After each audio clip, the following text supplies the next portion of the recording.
¿Qué tal? Bienvenidos nuevamente a Línea Médica. Yo soy el doctor Jorge Tapia y hoy vamos a platicar sobre un tema muy interesante, la hepatitis.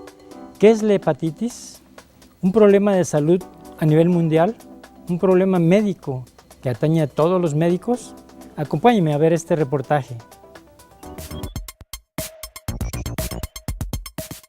La hepatitis es una enfermedad inflamatoria que afecta el hígado. Su causa puede ser infecciosa, inmunitaria o tóxica. También es considerada, dependiendo su etiología, una enfermedad de transmisión sexual. Hay virus específicos para la hepatitis, es decir, aquellos que solo provocan hepatitis. Existen muchos: virus A, virus B, C, D, E, F y G. Los más importantes son los virus A, B y C, y en menor medida el D y el E, siendo los últimos F y G, los últimos descritos y los menos estudiados. La hepatitis puede comenzar y mejorar rápidamente. También puede volverse una enfermedad prolongada. En algunos casos puede llevar a un daño hepático, insuficiencia hepática o incluso cáncer de hígado. La gravedad de la hepatitis depende de muchos factores, que incluyen la causa del daño hepático y cualquier enfermedad que usted tenga. Los síntomas de la hepatitis abarcan: dolor o distensión en el área abdominal, orina turbia, fatiga, picazón, coloración amarillenta de la piel y los ojos, falta de apetito, náuseas y vómitos, y pérdida de peso. Es posible que no se presenten síntomas cuando se resulte afectado de hepatitis B o C por primera vez. Puede aún presentarse insuficiencia hepática posteriormente. Los tratamientos varían según la causa de la enfermedad hepática. En muchos casos será necesario que se lleven a cabo exámenes físicos, así como pruebas de laboratorio en los cuales el doctor detectará la causa de la enfermedad y la mejor manera posible de contrarrestarla.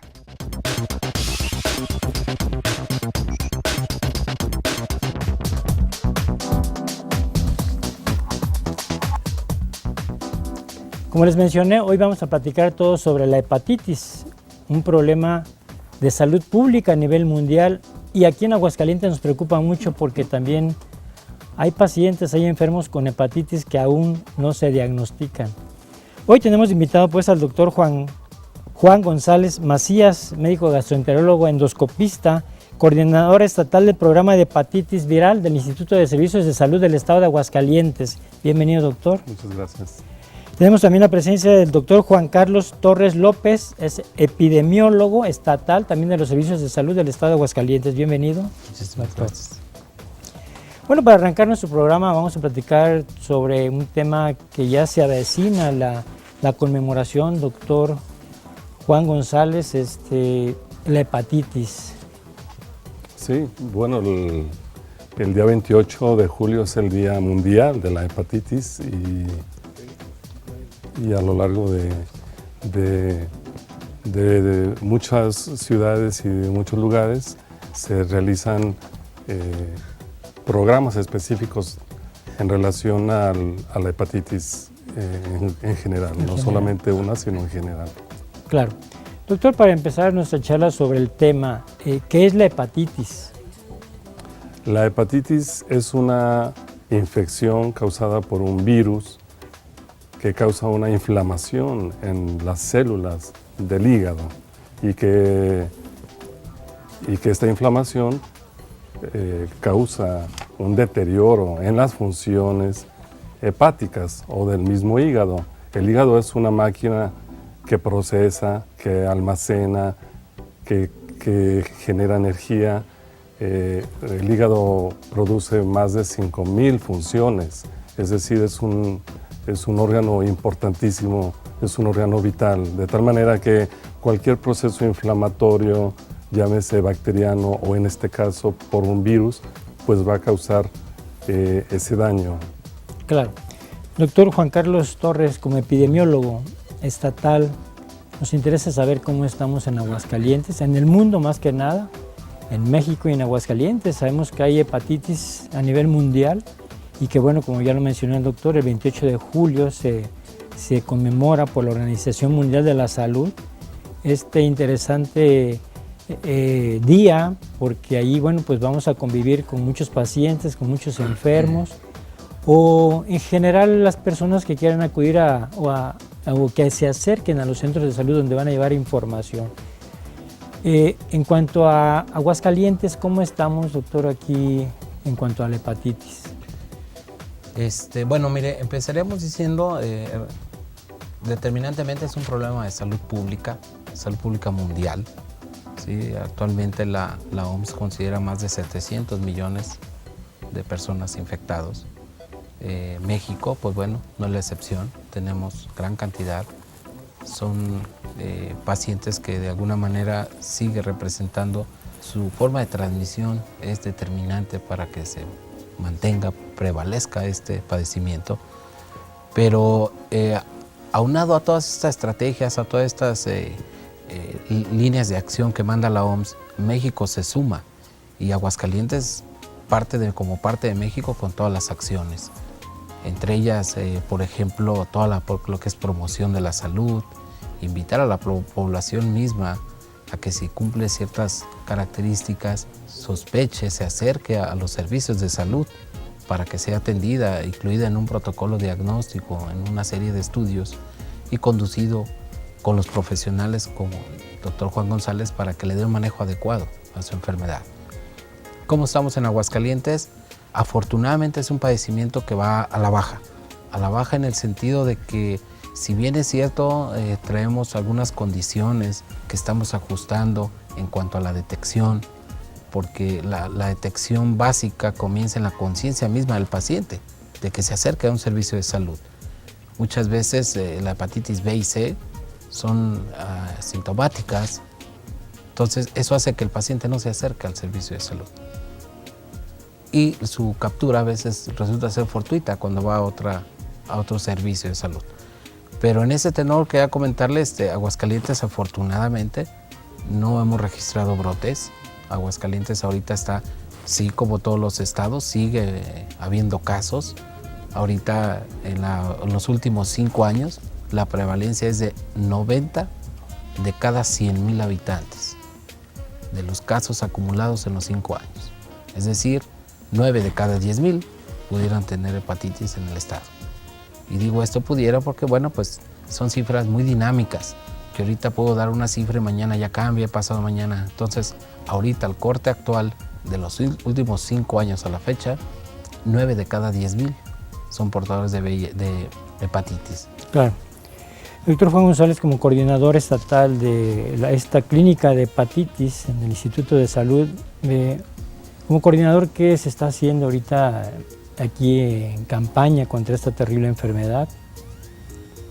Bueno, se trabaja conjuntamente en todos los centros de salud en campañas de detección, que es lo primero que se hace en un primer nivel de atención, es decir, en los centros de salud distribuidos en todo el estado.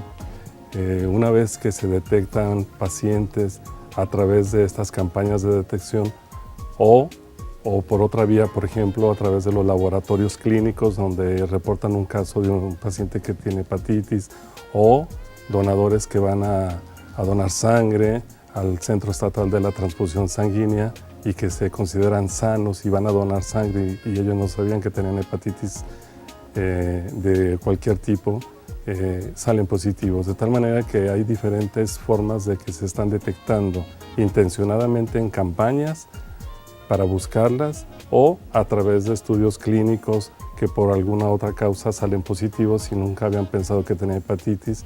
Y entonces todos estos casos me son referidos a mí como coordinador y checamos los estudios específicos o los estudios que faltan para complementar y confirmar que sea una hepatitis y por ende pues darles el tratamiento y el seguimiento específico. Claro. Doctor, ¿cuántos tipos de hepatitis hay? Bueno, se conocen 5 tipos de hepatitis hasta el momento. Hay más, hay otros más, pero no están totalmente estudiados. Por lo tanto, no podemos hablar de ellos como tal. Tenemos la A, la B, la C, la D y la E. 5 tipos en los cuales tenemos sus características clínicas muy bien determinadas y son los que podemos detectar y estudiar y tratar. Claro.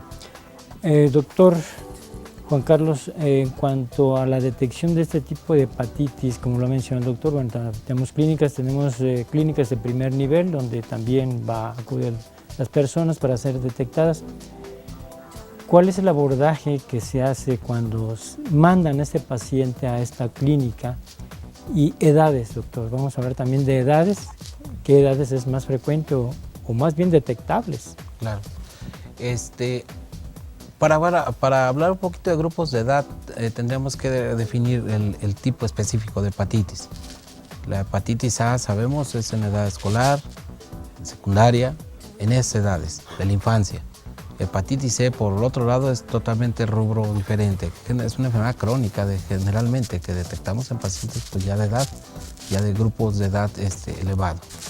Entonces, ahora, ¿cómo se hace esta canalización de pacientes hacia esa clínica de hepatitis?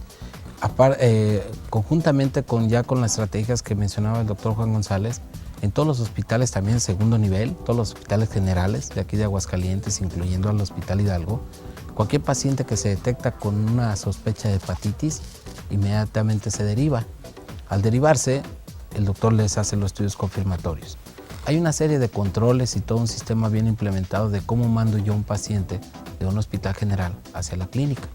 Mediante sus hojas de referencia, ya el doctor lo coloca y le coloca su cita, se lleva todo un protocolo para asegurar que ese paciente no se nos pierda, para empezar. Y segundo, que reciba todo el tratamiento una vez diagnosticado. Entonces, de esa forma también abordamos prácticamente todos los puntos donde pudiéramos detectar cada uno de los tipos de hepatitis.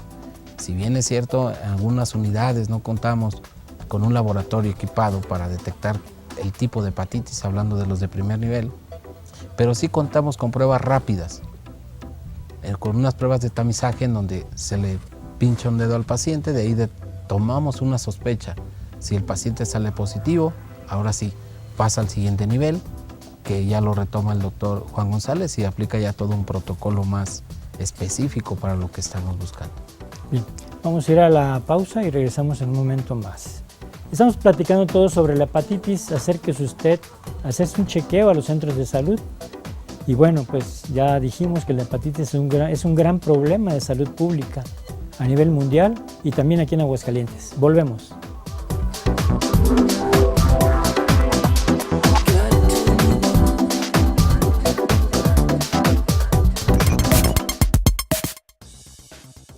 Algunas consecuencias del mal funcionamiento del hígado son disminución de la producción de bilis. La bilis es una sustancia indispensable para la absorción de las grasas del intestino, por lo cual si se reduce la cantidad de bilis que llega al intestino, esto puede dificultar la absorción adecuada de las grasas. Déficit de la producción de proteínas, lo que puede tener como consecuencia la retención de líquidos.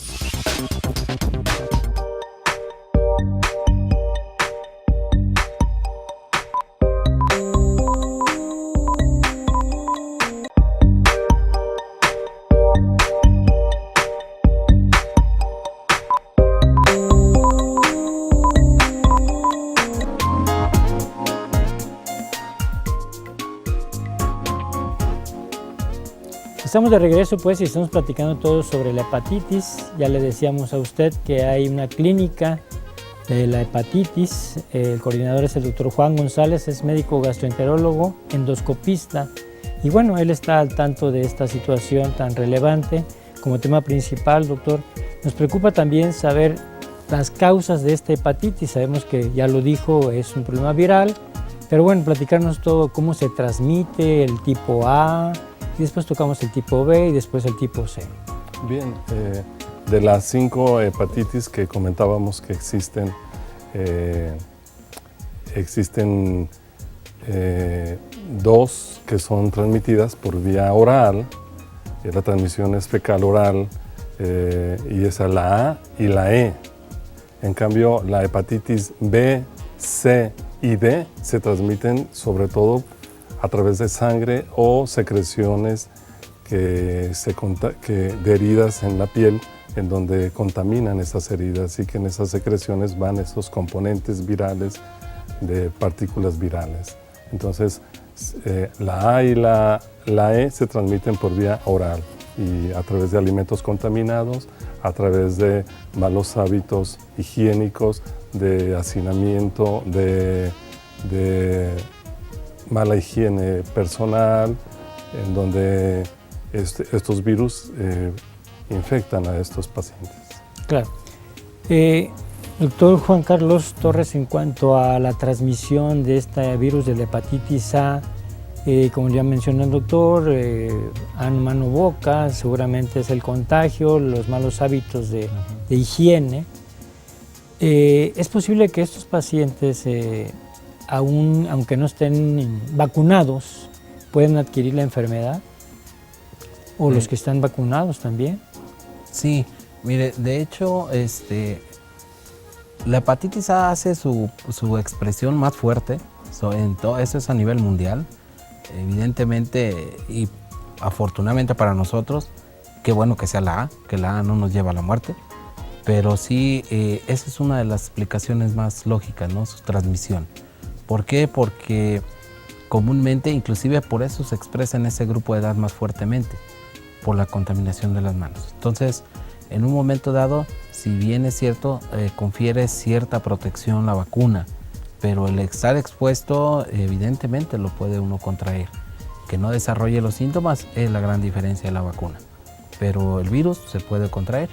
Entonces, claro, aquí lo encaminado es higiene, lavado de manos y prácticamente ha resultado mucho más efectivo que muchas de las estrategias que han implementado altamente costosas que un simple lavado de manos. Claro, la prevención más que nada, ¿no? La prevención, tener un estilo de vida saludable, una educación de la prevención, ¿no? Sobre el lavado de las manos, que es tan importante. Doctor Juan González, ¿cómo se manifiesta este virus, hepatitis A? Específicamente en cuanto a la hepatitis A, los síntomas pueden ser de leves a muy intensos, y leves puede empezar con síntomas comunes que se confunden con un cuadro gripal, por ejemplo, malestar general, cuerpo cortado, dolor muscular, cansancio, pero posteriormente aparecen otros síntomas más específicos, como lo es ponerse amarillo de los ojos, de la piel, su orina más concentrada, más oscura, las evacuaciones sin color, casi blancas, y conforme la evolución de la enfermedad se instala, pues el paciente obviamente va teniendo un deterioro un poquito más que en un inicio, y puede ser incapacitante en algunos pacientes, donde por el grado de afección hepática incluso tienen que ser hospitalizados. ¿Una hepatitis A puede llegar a hacerse o convertirse en hepatitis C, doctor? No. La etiología o la causa es muy diferente. Cada virus causa una enfermedad específica con una evolución, un tiempo diferente. Si le hago esta pregunta porque pues las personas que van a la consulta tienen miedo o escuchan que la hepatitis C pues es la fulminante, la mortal, ¿no? Y que dicen, oiga doctor, yo sé que hay hepatitis A, B y C. Si a mi hijo le da hepatitis A, puede llegar a tener hepatitis C y puede tener un desenlace fatal. Esa es la duda de muchas personas que van a la consulta. No. Y lo contrario es lo que piensa mucha gente. Claro, la hepatitis A, entre comillas, es benigna porque se cura y no deja secuela. Y muchos en su infancia la tuvieron y la pueden decir, yo tuve hepatitis porque me puse amarillo. Pero el problema de la A en un adulto, por ejemplo, que le da una hepatitis A, puede ser mala e incluso hacer hasta una hepatitis fulminante. Entonces no es tan benigna como decimos. Sí hay un porcentaje que se hace fulminante y que tiene que ver con su capacidad protectora que él tiene, su sistema inmunológico, para desarrollar una hepatitis muy tremenda, muy intensa o moderada o leve. Claro. Doctor Juan Carlos, en cuanto a la hepatitis C, ¿hay pacientes con hepatitis C? Sí, ahorita... ¿Se les ha dado seguimiento desde que se detectan? en su clínica? Claro que sí. De hecho, el paciente con hepatitis C, de acuerdo a los protocolos establecidos, lleva su seguimiento. Son muy bien determinados estas etapas, estos controles que deben de hacerse. Se someten a un tratamiento y ese tratamiento se va monitoreando. Van monitoreando parámetros dentro del mismo paciente para ver qué recuperación está teniendo, qué riesgo está teniendo, cómo está evolucionando.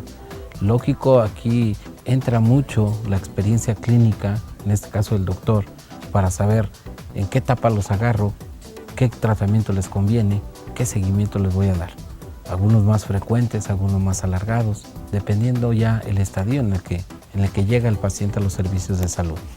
Pero sí tenemos, aunque repito, afortunadamente en Aguascalientes son de las expresiones de hepatitis, de los tipos de hepatitis, es de la menor, pero sí hay en el estado. ¿Sí? Y ahora sí que la invitación también es en un momento dado a que, bueno, está la clínica de hepatitis, que tiene su abordaje y tiene prácticamente ya todo su protocolo, toda su estructura bien definida de cómo manejar a cada paciente. Claro.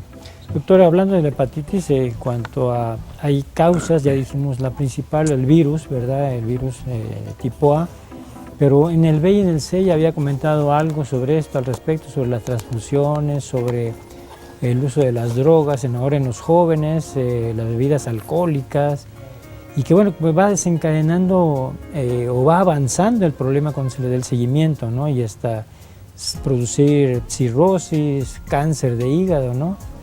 Y hasta la muerte. Platíquenos algo al respecto sobre estos tóxicos más que nada y estos medicamentos también que hacen daño.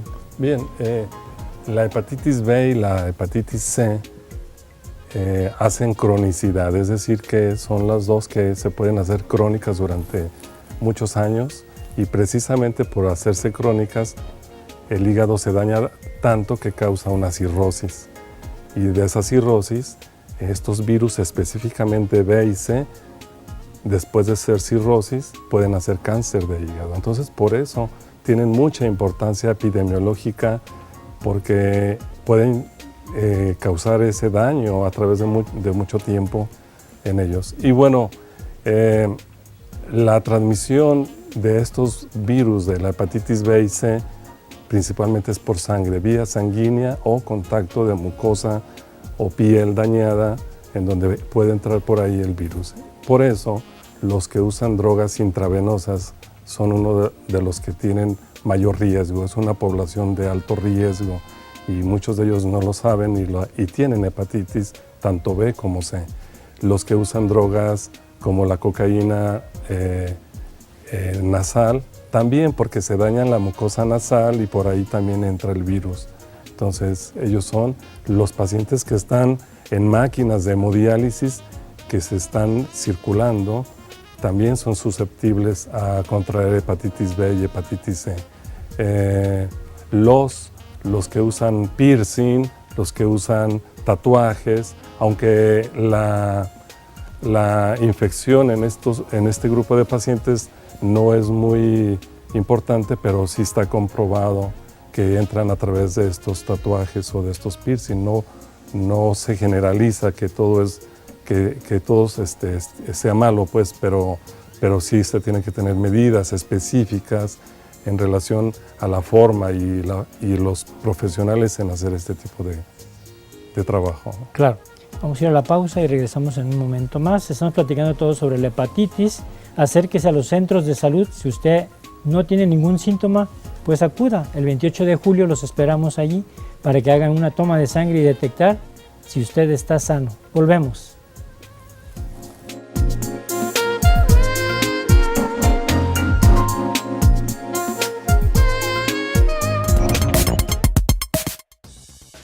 Algunas consecuencias del mal funcionamiento del hígado son: hipoglucemia, es la disminución de la cantidad de azúcar en la sangre debido a los bajos índices del almacenamiento de la glucosa; deficiencias en el metabolismo de sustancias como medicamentos, alcohol y toxinas, lo que dificulta la eliminación de estas sustancias que tienen efectos nocivos sobre diferentes órganos.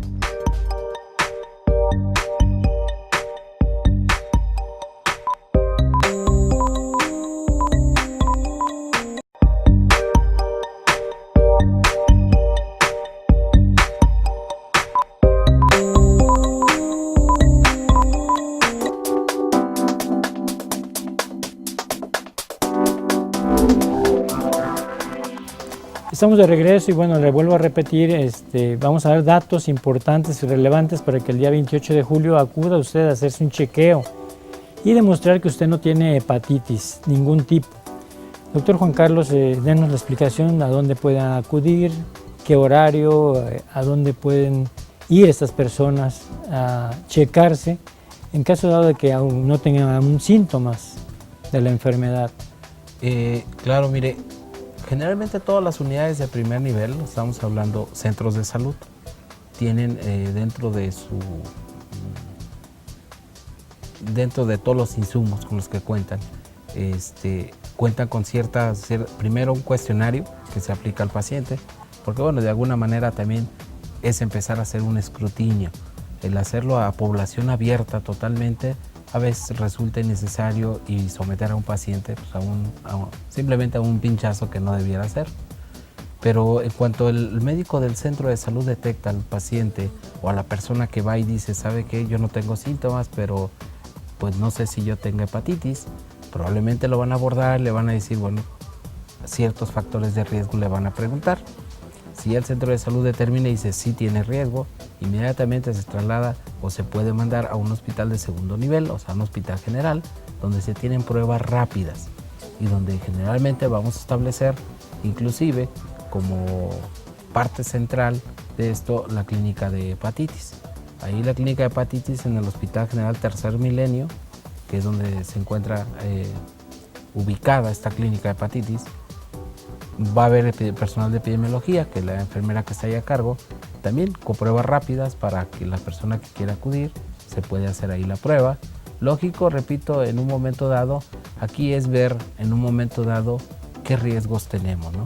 Si yo en un momento dado, como habitante de Aguascalientes, estoy sometido a uno de los riesgos que ya comentó el doctor, creo que inclusive tendríamos esa obligación civil de ir a decir, quiero ver si realmente tengo hepatitis o no.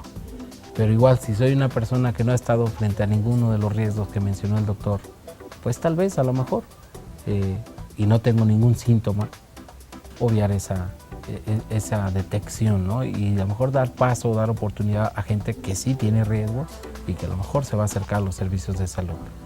Pero, de forma generalizada, también le comento, los servicios de salud tienen la puerta abierta. Cualquier persona que quiera ir cualquier día, no necesariamente el 28 de julio. Digo esto porque también la Secretaría de Salud de forma permanente está con las puertas abiertas para aquellas personas que sientan la necesidad de descartarse una enfermedad, puedan acudir a cualquier centro de salud y a cualquier hospital general de aquí del estado. Claro. Doctor, Juan González, en cuanto a la hepatitis C, me llama la atención porque, bueno, es un padecimiento catastrófico, ¿no? Ya había comentado usted algunos datos, pero volver a repetirlo porque, bueno, la gente o las personas que nos ven deben de tener esta debida prevención, claro, por llamarlo así, explicarles cómo se transmite, qué síntomas puede tener o no puede tener ningún síntoma y de repente dice, no, pues es que tuvo hepatitis fulminante, pero no sabemos si fue A, B, C o D o E. Explíquenos, por favor, sobre eso. Sí, bueno, la hepatitis C, igual que la B, es un problema de salud pública mundial. Y por el hecho de ser crónica y que puede terminar hasta un cáncer, esa es la gran importancia que se le tiene. Ya se comentó las formas de infección y de transmisión. Yo quiero recalcar mucho que la hepatitis B y la C son vía sanguínea, es decir, los pacientes que se transfundieron, sobre todo antes del 96, tienen un riesgo de haber recibido sangre contaminada por el virus de la hepatitis B o C, porque antes de esa fecha no había una norma oficial que estableciera en los bancos de sangre que tenían que estar bien estudiados estos productos sanguíneos. Por eso mucha gente en la actualidad que recibieron sangre por alguna cirugía, por alguna causa, tienen ese riesgo y no lo saben.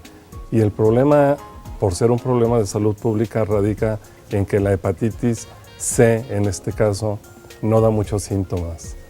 Los síntomas de ponerse amarillo pasan tan inadvertidos, a diferencia de la hepatitis A, que entonces por eso la gente no lo sabe y tiene el virus en sangre, está infectando al cuerpo y puede él mismo transmitir a otras personas con su sangre que está contaminada. Pero como él no tiene síntomas, nunca va a ir a atenderse específicamente sobre hepatitis, a menos que por alguna otra causa se le detectara en sangre.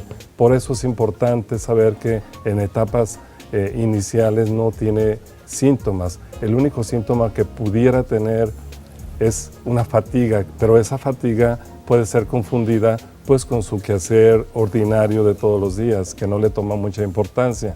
Cuando ya se hizo un daño a lo largo de los años en ese hígado por esa hepatitis, pues entonces sí ya empiezan a aparecer otros síntomas más específicos de daño hepático avanzado, y entonces ahí ya estamos entrando a una cirrosis hepática. Claro. Doctor Juan Carlos, en cuanto a este tipo de hepatitis detectables, hay muchos mitos en cuanto a la mujer embarazada. Si me vacuno, si no me vacuno, qué pasa si no me vacuno. No estoy vacunada, pero estuve en contacto con alguna persona que tuvo virus del VIH, y hacer ahí la confusión o la transformación, ¿no? ¿Qué relación hay entre esta hepatitis C y este mito que existe en las mujeres embarazadas más que nada? Mire, aquí inicialmente tendríamos que conceptualizar a la mujer embarazada desde el punto de vista de que cómo la vamos a manejar cuando se expone a una enfermedad transmisible. Si bien es cierto, el abordaje debe ser por el ginecólogo de primera instancia y ver si se expuso a uno de los tantos virus que puede causar una alteración en el producto, en el bebé que viene.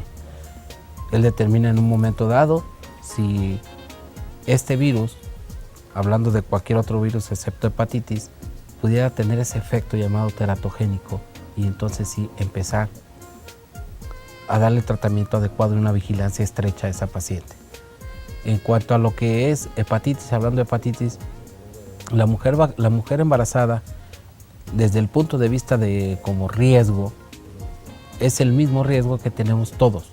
No por estar embarazada genera un riesgo adicional, es el mismo riesgo. O sea, igual si se pincha, igual si tiene el contacto con alguien de hepatitis. Entonces, aquí vamos encaminados a que el control, desde la primera vez que llega que toca servicios de salud, llámese con un ginecólogo, con un médico general, se inicia ese protocolo de vigilancia de la hepatitis. ¿Sí? Claro. Doctor Juan González, otra de las preguntas también que nos hacen es que si la transmisión sexual es un riesgo para la salud y más que nada para transmitir el virus. Específicamente de hepatitis C, me dicen. Sí. Bueno, claro, todas tienen un riesgo de transmisión sexual. Hay unas mucho más que otras, como en la hepatitis B, en donde la transmisión sexual sí está bien comprobada y se tienen que tener medidas específicas preventivas.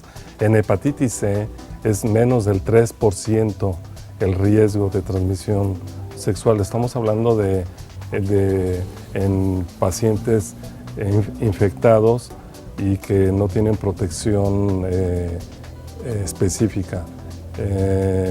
Cuando hablamos de población de alto riesgo como homosexual, entonces ahí las prácticas y el riesgo es mucho mayor, en donde tienen que tomar otras medidas más específicas. Pero sí hay un riesgo, no igual a la sanguínea en cuanto a la transmisión, pero sí hay un riesgo de contagio sexual también. Y si va a tener contacto sexual, siempre se debe de hacer la protección específica. Claro. Doctor Juan Carlos, en cuanto epidemiológicamente hablando, ¿qué les diría a ustedes a las personas que nos ven en estos momentos sobre la prevención más que nada? Hacer conciencia, volvemos a repetir, sobre las medidas higiénicas, el ambiente, el saneamiento, la salubridad, qué sé yo, todo esto al respecto. Claro, aquí las recomendaciones epidemiológicas van específicas también para cada tipo. Si bien es cierto, hay recomendaciones generales, para evitar la transmisión de enfermedades en general. Pero sí, la relevancia, si vemos, como nos comentaba el doctor Juan González, dependiendo del tipo de transmisión, son las medidas preventivas para que su eficacia tenga impacto. Entonces, la expresión esta que vamos a tener en las hepatitis A en los niños, por supuesto que el lavado de manos es crucial, número 1. El buen manejo de excretas, número 2. Hay muchos mitos que inclusive al niño le lavan su ropa con cloro, que come solo con su platito allá en un cuarto donde nadie lo ve. Muchas de esas situaciones que antes se hacían ya ahorita están eliminadas. Y nos remitimos al buen lavado de manos, a detener ese contacto estrecho y compartir alimentos que antes se obviaban. Por otro lado, la transmisión sexual, como dice el doctor, pues bueno, prácticas seguras, prácticas sexuales seguras. Evitar punciones de riesgo, desde uso de drogas hasta de aquella persona que se va a tatuar, pues tratar de acercarse a un negocio, por no decir otra palabra, o a un local que esté habilitado por regulación sanitaria, que cuente con los reglamentos mínimos, asegurando una esterilización de los productos que está utilizando para esa punción. Igual la colocación de piercing y todo esto, pues debe estar estrechamente vigilado todos esos establecimientos y de alguna manera son los que nos dan un poquito más de seguridad. Claro. Ese es por un lado. Por otro lado, promoción de la salud, detección temprana y oportuna. ¿Sí? Si yo soy alguien simplemente ahorita hablamos de factores de riesgo, viene 28 de julio, yo persona de 45 años que me transfundieron por X razón antes del 96, ya cumplo el primer parámetro. ¿Valdría la pena acercarme al servicio de salud para ver si no soy portador de algún tipo de virus? Claro. Y le sumamos las otras enfermedades crónicas, ¿no? La diabetes, la hipertensión, la obesidad y todos esos pacientes que tienen estos altos riesgos, ¿no? Hacerse un chequeo médico e invitarlos, pues, que el 28 de julio se acerquen al centro de salud, se acerquen a la clínica de hepatitis viral. En un momento regresamos. Estamos platicando todo sobre la hepatitis y bueno, ahí está la comunicación y la invitación para que usted acuda a checarse, a hacerse un buen chequeo sobre la detección oportuna de la hepatitis viral. Volvemos.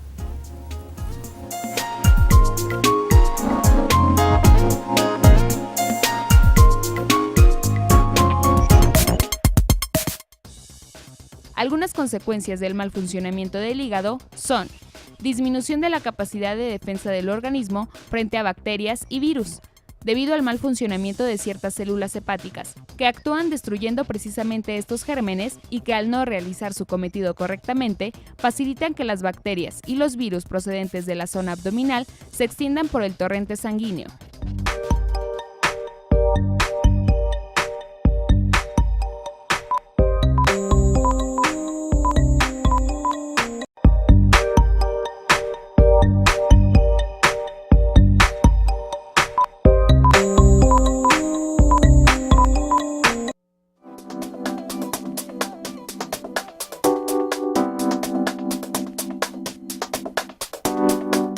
Bueno, ya en esta última parte, charla muy interesante sobre la hepatitis con el doctor Juan González y el doctor Juan Carlos Torres López. Interesante la charla, acérquense nuevamente, están abiertos los centros de salud todos los días para hacer una detección oportuna de esta terrible enfermedad. Doctor, nos vamos sobre los tratamientos, la vacuna, los mitos, la gente, todavía las personas tienen esa falta de comunicación aún todavía sobre la curación de la hepatitis C, si hay vacuna, si hay tratamiento, cuánto vale, si es caro, qué sé yo. Danos una información completa. Bien, en cuanto a la hepatitis C no hay vacuna, a diferencia de la hepatitis A y de la B, donde sí tenemos vacuna. En la hepatitis C no hay vacuna, no hay inmunoglobulina. Hay solamente tratamiento.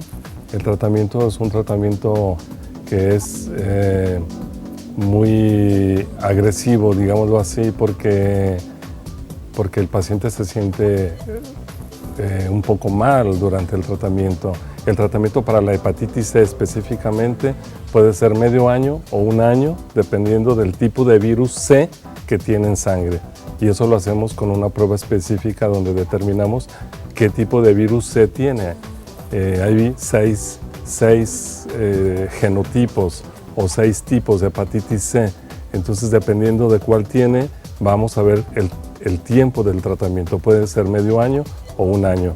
Y una vez que empieza el tratamiento, pues y lo lleva como debe de ser, apegado a lo que se le indica al paciente, se cura. La hepatitis C en esas etapas, claro que se cura, es totalmente curable.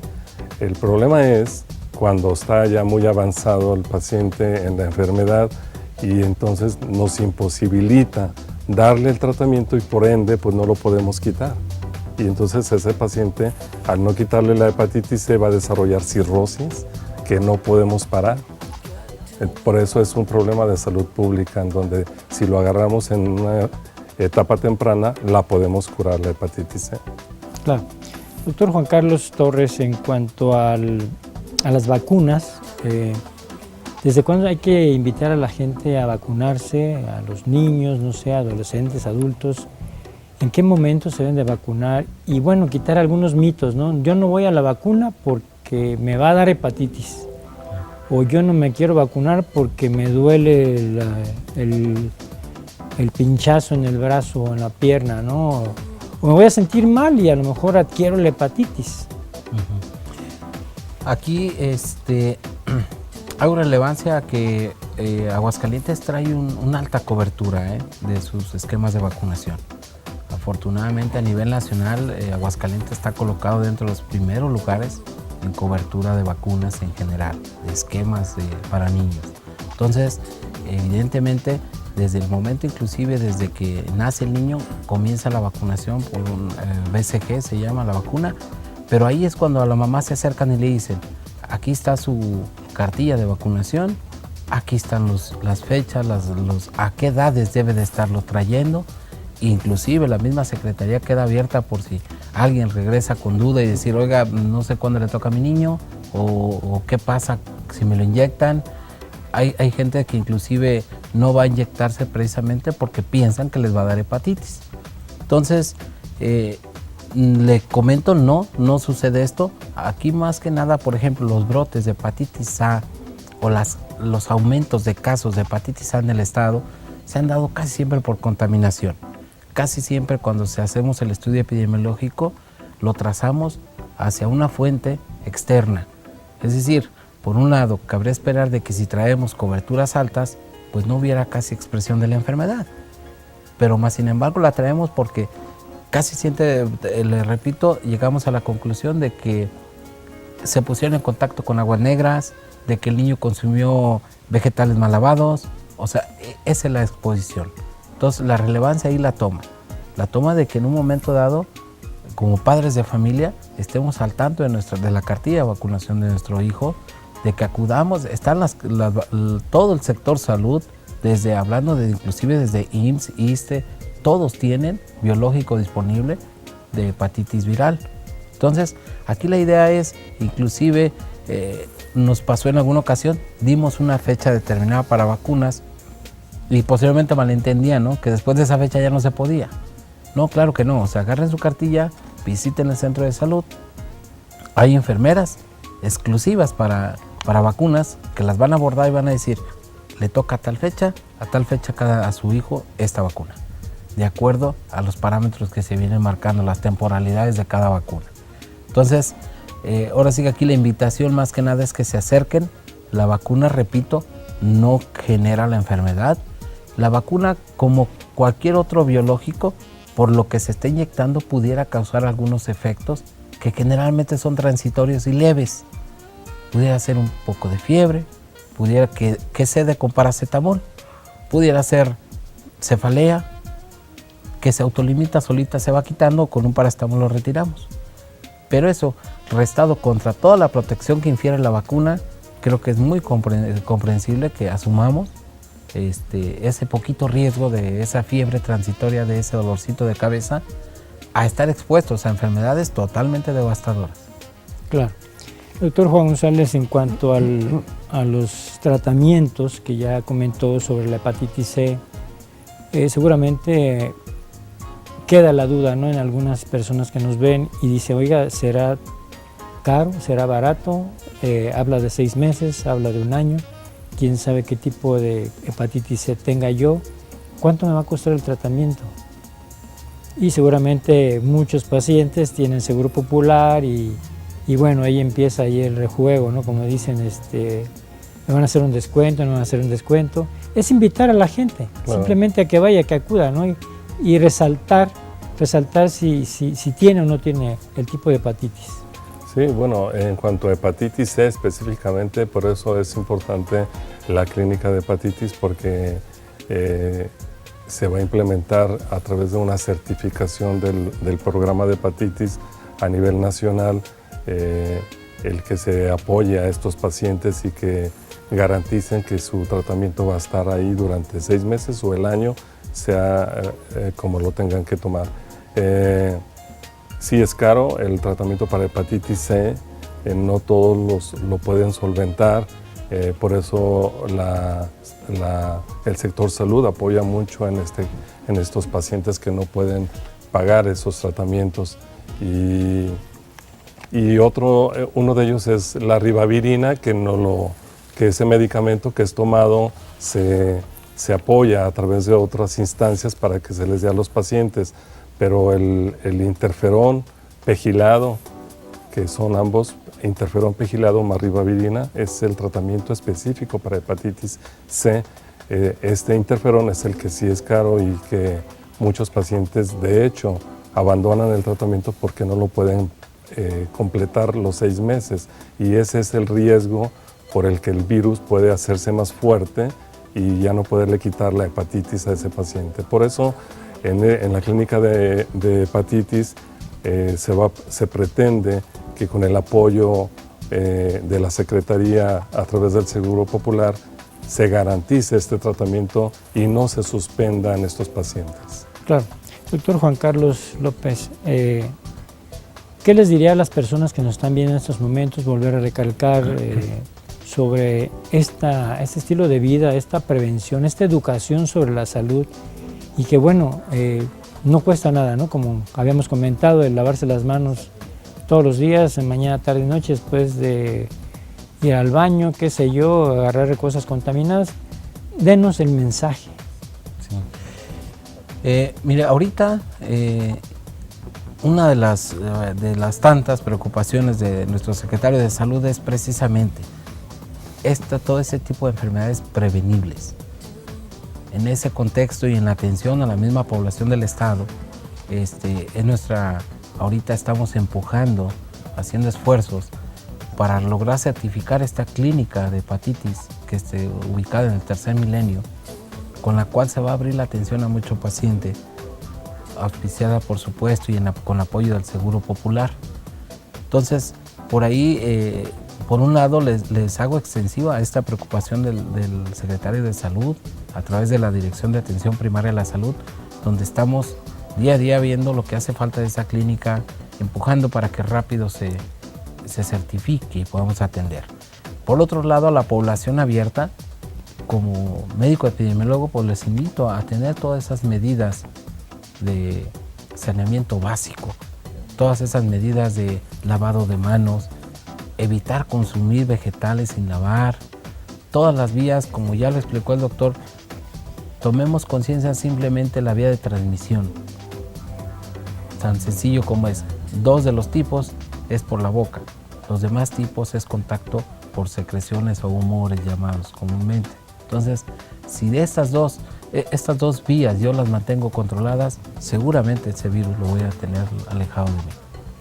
Claro, y más que nada el uso de la responsabilidad, claro, ¿no? Actuar con responsabilidad de cada paciente, quien también, como ya lo comentaron, la transmisión sexual también es algo riesgoso, y bueno, hacer conciencia sobre eso, ¿no? Sobre la protección total de ese tipo de pacientes. Doctor, último comentario.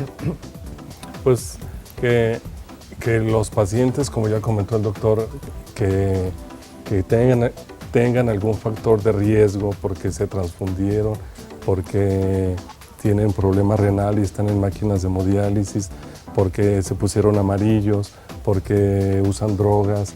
Yo creo que los medios de detección están ahí, como ya comentó el doctor, en primer nivel o en segundo nivel a través de los hospitales, y que acudan con nosotros para nosotros estudiarlos bien y confirmar, porque mucha gente cree que tiene también hepatitis, pero no es cierto, no la tiene, pero toda su vida creyó o cree que tiene hepatitis, o al revés, gente que ni siquiera sabe que la tiene y efectivamente está infectado por el virus de la hepatitis C, en este caso. Claro. Bueno, pues ahí está la información sobre este gran problema de índole mundial, ¿verdad? Quiero dar las gracias al doctor Juan González Macías, médico gastroenterólogo endoscopista, coordinador estatal de la hepatitis, y al doctor Juan Carlos Torres López, epidemiólogo del Instituto de Salud del Estado de Aguascalientes. Muchas gracias por haber estado con nosotros y bueno, nos esperamos en otra ocasión para seguir platicando de otro tema. Muchas gracias. Yo me despido, soy el doctor Jorge Tapia y los invito a que, bueno, recordándoles el 28 de julio, acérquese a los centros de salud para que lleven un control y se hagan un chequeo y detectar así la hepatitis. Viva feliz, viva con salud.